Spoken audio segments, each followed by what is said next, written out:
ಶ್ರೀ ಭೃಗು ಸಂಹಿತೋಕ್ತ ಶ್ರೀ ಸುದರ್ಶನ ಕವಚಂ. ಪ್ರಸೀದ ಭಗವನ್ ಬ್ರಹ್ಮನ್ ಸರ್ವಮಂತ್ರಜ್ಞ ನಾರದ, ಸೌದರ್ಶನಂ ತು ಕವಚಂ ಪವಿತ್ರಂ ಬ್ರೂಹಿ ತತ್ವತಃ. ನಾರದ ಉವಾಚ ಶೃಣುಷ್ವೇಹ ದ್ವಿಜಶ್ರೇಷ್ಠ ಪವಿತ್ರಂ ಪರಮಾದ್ಭುತಂ. ಸೌದರ್ಶನಂ ತು ಕವಚಂ ದೃಷ್ಟಾದೃಷ್ಟಾರ್ಥಸಾಧಕಂ. ಕವಚಸ್ಯಾಸ್ಯ ಋಷಿರ್ಬ್ರಹ್ಮ ಛಂದೋನುಷ್ಟುಪ್ ತಥಾ ಸ್ಮೃತಂ. ಸುದರ್ಶನ ಮಹಾವಿಷ್ಣುರ್ದೇವತಾ ಸಂಪ್ರಚಕ್ಷತೆ. ಹ್ರಾಂ ಬೀಜಂ ಶಕ್ತಿರತ್ರೋಕ್ತಾ ಶ್ರೀಂ ಕ್ರೋಂ ಕೀಲಕಮಿಷ್ಯತೆ. ಶಿರಃ ಸುದರ್ಶನಃ ಪಾತು ಲಲಾಟಂ ಚಕ್ರನಾಯಕಃ. ಘ್ರಾಣಂ ಪಾತು ಮಹಾದೈತ್ಯರಿಪುರವ್ಯಾತ್ ದೃಶೌ ಮಮ. ಸಹಸ್ರಾರಶ್ರುತಿಂ ಪಾತು ಕಪೋಲಂ ದೇವವಲ್ಲಭಃ. ವಿಶ್ವಾತ್ಮಾ ಪಾತು ಮೇ ವಕ್ತ್ರಂ ಜಿಹ್ವಾಂ ವಿದ್ಯಾಮಯೋ ಹರಿಃ. ಕಂಠಂ ಪಾತು ಮಹಾಜ್ವಾಲಃ ಸ್ಕಂಧೌ ದಿವ್ಯಾಯುಧೇಶ್ವರಃ. ಭುಜೌ ಮೇ ಪಾತು ವಿಜಯೀ ಕರೌ ಕೈಟಭನಾಶನಃ. ಷಟ್ಕೋಣಃ ಸಂಸ್ಥಿತಃ ಪಾತು ಹೃದಯಂ ಧಾಮ ಮಾಮಕಂ. ಮಧ್ಯಂ ಪಾತು ಮಹಾವೀರ್ಯಃ ತ್ರಿನೇತ್ರೋ ನಾಭಿಮಂಡಲಂ. ಸರ್ವಾಯುಧಮಯಃ ಪಾತು ಕಟಿಂ ಶ್ರೋಣಿಂ ಮಹಾದ್ಯುತಿಃ. ಸೋಮಸೂರ್ಯಾಗ್ನಿನಯನಃ ಊರು ಪಾತು ಚ ಮಾಮಕೌ. ಗುಹ್ಯಂ ಪಾತು ಮಹಾಮಾಯೋ ಜಾನುನೀತು ಜಗತ್ಪತಿಃ. ಜಂಘೆ ಪಾತು ಮಮಾಜಸ್ರಂ ಅಹಿರ್ಭುಜ್ಞಃ ಸುಪೂಜಿತಃ. ಗುಲ್ಫೌ ಪಾತು ವಿಶುದ್ಧಾತ್ಮಾ ಪಾದೌ ಪರಪುರಂಜಯಃ. ಸಕಲಾಯುಧ ಸಂಪೂರ್ಣೋ ನಿಖಿಲಾಂಗಂ ಸುದರ್ಶನಃ. ಯ ಇದಂ ಕವಚಂ ದಿವ್ಯಂ ಪರಮಾನಂದದಾಯಿನಂ. ಸೌದರ್ಶನಮಿದಂ ಯೋ ವೈ ಸದಾ ಶುದ್ಧಃ ಪಠೇನ್ನರಃ. ತಸ್ಯಾರ್ಥಸಿದ್ಧಿರ್ವಿಪುಲಾ ಕರಸ್ಥಾ ಭವತಿ ಧ್ರುವಂ. ಕೂಷ್ಮಾಂಡಚಂಡಭೂತಾದ್ಯಾಃ ಯೇ ಚ ದುಷ್ಟಾ ಗ್ರಹಾಃ ಸ್ಮೃತಾಃ. ಪಲಾಯಂತೆ ನಿಶಂಭೀತಾಃ ವರ್ಮಣೋಸ್ಯ ಪ್ರಭಾವತಃ. ಕುಷ್ಠಾಪಸ್ಮಾರಗುಲ್ಮಾದ್ಯಾಃ ವ್ಯಾಧಯಃ ಕರ್ಮಹೇತುಕಾಃ. ನಶ್ಯಂತ್ಯೇ ತನ್ಮಂತ್ರಿತಾಂಬೂಪಾನಾತ್ ಸಪ್ತದಿನಾವಧಿ. ಅನೇನ ಮಂತ್ರಿತಾಂ ಮೃತ್ಸ್ನಾಂ ತುಳಸೀಮೂಲಸಂಸ್ಥಿತಾಂ. ಲಲಾಟೆ ತಿಲಕಂ ಕೃತ್ವಾ ಮೋಹಯೇತ್ ತ್ರಿಜಗನ್ನರಃ. ವರ್ಮಣೋಸ್ಯ ಪ್ರಭಾವೇನ ಸರ್ವಾನ್ ಕಾಮಾನ್ ಅವಾಪ್ನುಯಾತ್. ಶ್ರೀ ಭೃಗು ಸಂಹಿತೋಕ್ತ ಶ್ರೀ ಸುದರ್ಶನ ಕವಚಂ. ಪ್ರಸೀದ ಭಗವನ್ ಬ್ರಹ್ಮನ್ ಸರ್ವಮಂತ್ರಜ್ಞ ನಾರದ, ಸೌದರ್ಶನಂ ತು ಕವಚಂ ಪವಿತ್ರಂ ಬ್ರೂಹಿ ತತ್ವತಃ. ನಾರದ ಉವಾಚ ಶೃಣುಷ್ವೇಹ ದ್ವಿಜಶ್ರೇಷ್ಠ ಪವಿತ್ರಂ ಪರಮಾದ್ಭುತಂ. ಸೌದರ್ಶನಂ ತು ಕವಚಂ ದೃಷ್ಟಾದೃಷ್ಟಾರ್ಥಸಾಧಕಂ. ಕವಚಸ್ಯಾಸ್ಯ ಋಷಿರ್ಬ್ರಹ್ಮ ಛಂದೋನುಷ್ಟುಪ್ ತಥಾ ಸ್ಮೃತಂ. ಸುದರ್ಶನ ಮಹಾವಿಷ್ಣುರ್ದೇವತಾ ಸಂಪ್ರಚಕ್ಷತೆ. ಹ್ರಾಂ ಬೀಜಂ ಶಕ್ತಿರತ್ರೋಕ್ತಾ ಶ್ರೀಂ ಕ್ರೋಂ ಕೀಲಕಮಿಷ್ಯತೆ. ಶಿರಃ ಸುದರ್ಶನಃ ಪಾತು ಲಲಾಟಂ ಚಕ್ರನಾಯಕಃ. ಘ್ರಾಣಂ ಪಾತು ಮಹಾದೈತ್ಯರಿಪುರವ್ಯಾತ್ ದೃಶೌ ಮಮ. ಸಹಸ್ರಾರಶ್ರುತಿಂ ಪಾತು ಕಪೋಲಂ ದೇವವಲ್ಲಭಃ.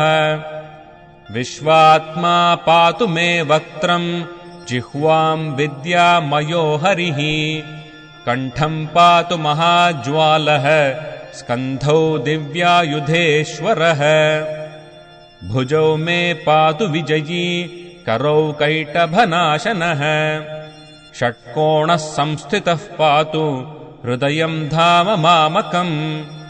मध्यं पातु महावीर्यः त्रिनेत्रो नाभिमण्डलम् सर्वायुधमयः पातु कटिं श्रोणिं महाद्युतिः सोमसूर्याग्निनयनः ऊरू पातु च मामकौ गुह्यं पातु महामायो जानुनीतु जगत्पतिः जङ्घे पातु ममाजस्रम् अहिर्भुज्ञः सुपूजितः गुल्फौ पातु विशुद्धात्मा पादौ परपुरञ्जयः सकलायुधसम्पूर्णो निखिलाङ्गं सुदर्शनः य इदं कवचं दिव्यं परमानन्ददायिनम् सौदर्शनमिदं यो वै सदा शुद्धः पठेन्नरः तस्यार्थसिद्धिर्विपुला करस्था भवति ध्रुवम्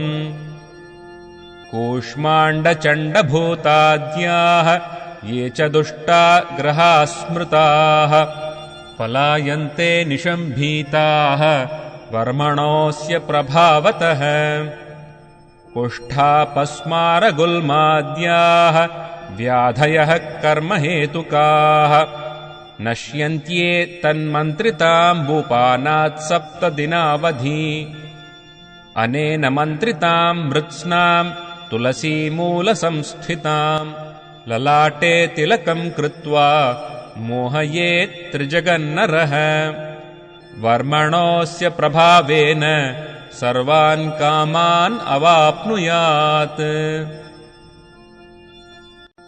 श्री भृगुसंहितोक्त श्री सुदर्शन कवचम्। प्रसीद भगवन् ब्रह्मन् सर्वमन्त्रज्ञ नारद सौदर्शनं तु कवचम् पवित्रं ब्रूहि तत्त्वतः। नारद उवाच शृणुष्वेह द्विजश्रेष्ठ पवित्रं परमाद्भुतम् सौदर्शनं तु कवचम् दृष्टार्थसाधकम्। कवचस्यास्य ऋषिर्ब्रह्मा छन्दोऽनुष्टुप् तथा स्मृतम् सुदर्शनमहाविष्णुर्देवता सम्प्रचक्षते। ह्रां बीजं शक्तिरत्रोक्ता श्रीं क्रों कीलकमिष्यते। शिरः सुदर्शनः पातु ललाटं चक्रनायकः। घ्राणं पातु महादैत्यरिपुरव्याद्दृशौ मम। सहस्रारश्रुतिं पातु कपोलं देववल्लभः। विश्वात्मा पातु मे वक्त्रम् जिह्वां विद्यामयो हरिः। कण्ठं पातु महाज्वालः स्कन्धौ दिव्यायुधेश्वरः। भुजौ मे पातु विजयी करौ कैटभनाशनः। षट्कोणः संस्थितः पातु हृदयं धाम मामकम्। मध्यं पातु महावीर्यः त्रिनेत्रो नाभिमण्डलम् सर्वायुधमयः पातु कटिं श्रोणिं महाद्युतिः। सोमसूर्याग्निनयनः ऊरू पातु च मामकौ गुह्यं पातु महामायो जानुनीतु जगत्पतिः। जङ्घे पातु ममाजस्रम् अहिर्भुज्ञः सुपूजितः। गुल्फौ पातु विशुद्धात्मा पादौ परपुरञ्जयः। सकलायुधसम्पूर्णो निखिलाङ्गं सुदर्शनः य इदं कवचं दिव्यं परमानन्ददायिनम् सौदर्शनमिदं यो वै सदा शुद्धः पठेन्नरः तस्यार्थसिद्धिर्विपुला करस्था भवति ध्रुवम्। कूष्माण्डचण्डभूताद्याः ये च दुष्टा ग्रहाः स्मृताः पलायन्ते निशम्भीताः वर्मणोऽस्य प्रभावतः। कुष्ठापस्मारगुल्माद्याः व्याधयः कर्महेतुकाः नश्यन्त्ये तन्मन्त्रिताम्बूपानात् 7 दिनावधि अनेन मन्त्रिताम् मृत्स्नाम् तुलसीमूलसंस्थिताम् ललाटे तिलकम् कृत्वा मोहयेत्त्रिजगन्नरः वर्मणोऽस्य प्रभावेन सर्वान् कामान् अवाप्नुयात्। श्री भृगु संहितोक्त श्री सुदर्शन कवचम्। प्रसीद भगवन् ब्रह्मन् सर्वमन्त्रज्ञ नारद, सौदर्शनं तु कवचम् पवित्रं ब्रूहि तत्त्वतः। नारद उवाच शृणुष्वेह द्विजश्रेष्ठ पवित्रं परमाद्भुतम्। सौदर्शनं तु कवचं दृष्टादृष्टार्थसाधकम्। कवचस्यास्य ऋषिर्ब्रह्मा छन्दोऽनुष्टुप् तथा स्मृतम्। सुदर्शनमहाविष्णुर्देवता सम्प्रचक्षते। ह्रां बीजं शक्तिरत्रोक्ता ह्रीं क्रों कीलकमिष्यते। शिरः सुदर्शनः पातु ललाटं चक्रनायकः। घ्राणं पातु महादैत्यरिपुरव्याद्दृशौ मम। सहस्रारश्रुतिं पातु कपोलं देववल्लभः। विश्वात्मा पातु मे वक्त्रं जिह्वां विद्यामयो हरिः। कण्ठं पातु महाज्वालः स्कन्धौ दिव्यायुधेश्वरः। भुजौ मे पातु विजयी करौ कैटभनाशनः। षट्कोणः संस्थितः पातु हृदयं धाम मामकम्। मध्यं पातु महावीर्यः त्रिनेत्रो नाभिमण्डलम्। सर्वायुधमयः पातु कटिं श्रोणिं महाद्युतिः। सोमसूर्याग्निनयनः ऊरू पातु च मामकौ। गुह्यं पातु महामायो जानुनीतु जगत्पतिः। जङ्घे पातु ममाजस्रम् अहिर्भुज्ञः सुपूजितः। गुल्फौ पातु विशुद्धात्मा पादौ परपुरञ्जयः। सकलायुधसम्पूर्णो निखिलाङ्गं सुदर्शनः। य इदं कवचं दिव्यं परमानन्ददायिनम्। सौदर्शनमिदं यो वै सदा शुद्धः पठेन्नरः। तस्यार्थसिद्धिर्विपुला करस्था भवति ध्रुवम्। कूष्माण्डचण्डभूताद्याः ये च दुष्टा ग्रहाः स्मृताः। पलायन्ते निशम्भीताः वर्मणोऽस्य प्रभावतः। कुष्ठापस्मारगुल्माद्याः व्याधयः कर्महेतुकाः। नश्यन्त्ये तन्मन्त्रिताम्बूपानात् 7 दिनावधि। अनेन मन्त्रितां मृत्स्नां तुलसीमूलसंस्थितां। ललाटे तिलकं कृत्वा मोहयेत्त्रिजगन्नरः। वर्मणोऽस्य प्रभावेन सर्वान् कामान् अवाप्नुयात्। श्री भृगु संहितोक्त श्री सुदर्शन कवचम्।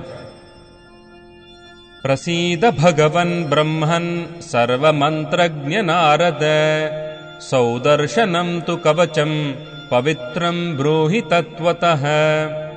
नारद उवाच शृणुष्वेह द्विजश्रेष्ठ पवित्रं परमाद्भुतम्। सौदर्शनं तु कवचं दृष्टादृष्टार्थसाधकम्। कवचस्यास्य ऋषिर्ब्रह्मा छन्दोऽनुष्टुप् तथा स्मृतम्। सुदर्शनमहाविष्णुर्देवता सम्प्रचक्षते। ह्रां बीजं शक्तिरत्रोक्ता ह्रीं क्रों कीलकमिष्यते। शिरः सुदर्शनः पातु ललाटं चक्रनायकः। घ्राणं पातु महादैत्यरिपुरव्याद्दृशौ मम। सहस्रारश्रुतिं पातु कपोलं देववल्लभः। विश्वात्मा पातु मे वक्त्रं जिह्वां विद्यामयो हरिः। कण्ठं पातु महाज्वालः स्कन्धौ दिव्यायुधेश्वरः। भुजौ मे पातु विजयी करौ कैटभनाशनः षट्कोणः संस्थितः पातु हृदयं धाम मामकम् मध्यं पातु महावीर्यः त्रिनेत्रो नाभिमण्डलम् सर्वायुधमयः पातु कटिं श्रोणिं महाद्युतिः सोमसूर्याग्निनयनः ऊरू पातु च मामकौ गुह्यं पातु महामायो जानुनीतु जगत्पतिः जङ्घे पातु ममाजस्रम् अहिर्भुज्ञः सुपूजितः गुल्फौ पातु विशुद्धात्मा पादौ परपुरञ्जयः सकलायुधसम्पूर्णो निखिलाङ्गम् सुदर्शनः य इदम् कवचम् दिव्यम् परमानन्ददायिनम्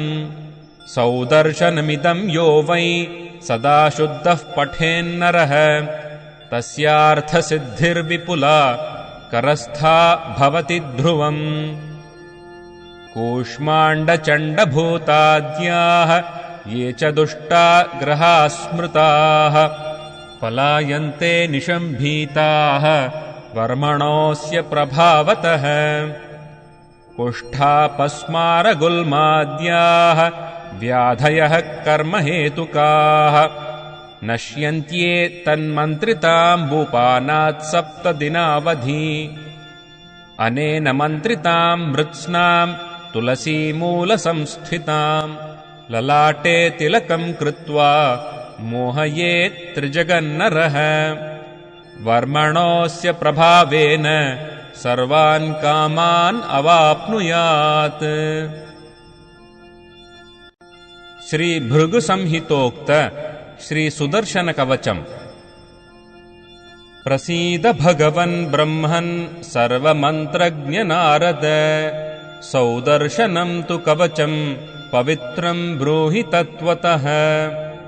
नारद उवाच शृणुष्वेह द्विजश्रेष्ठ पवित्रम् परमाद्भुतम् सौदर्शनम् तु कवचम् दृष्टादृष्टार्थसाधकम् कवचस्यास्य ऋषिर्ब्रह्मा छन्दोऽनुष्टुप् तथा स्मृतम् सुदर्शनमहाविष्णुर्देवता सम्प्रचक्षते ह्राम् बीजम् शक्तिरत्रोक्ता श्रीम् क्रोम् कीलकमिष्यते शिरः सुदर्शनः पातु ललाटम् चक्रनायकः घ्राणम् पातु महादैत्यरिपुरव्याद्दृशौ मम सहस्रारश्रुतिम् पातु कपोलम् देववल्लभः विश्वात्मा पातु मे वक्त्रम् जिह्वाम् विद्यामयो हरिः कण्ठम् पातु महाज्वालः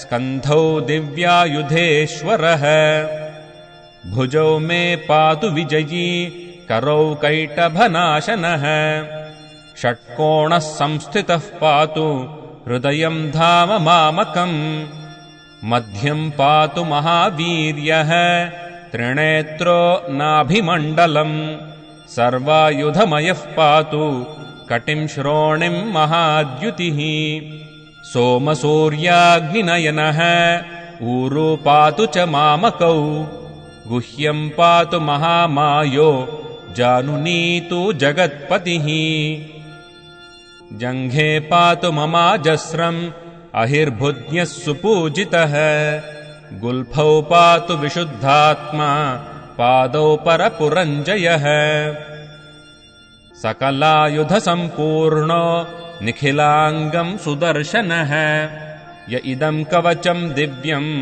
परमानन्ददायिनम् सौदर्शनमिदम् यो वै सदा शुद्धः पठेन्नरः तस्यार्थसिद्धिर्विपुला करस्था भवति ध्रुवम् कूष्माण्डचण्डभूताद्याः ये च दुष्टा ग्रहाः स्मृताः पलायन्ते निशम्भीताः वर्मणोऽस्य प्रभावतः कुष्ठापस्मारगुल्माद्याः व्याधयः कर्महेतुकाः नश्यन्त्ये तन्मन्त्रिताम्बूपानात् 7 दिनावधि अनेन मन्त्रिताम् मृत्स्नाम् तुलसीमूलसंस्थिताम् ललाटे तिलकम् कृत्वा मोहयेत् त्रिजगन्नरः वर्मणोऽस्य प्रभावेन सर्वान् कामान् अवाप्नुयात्।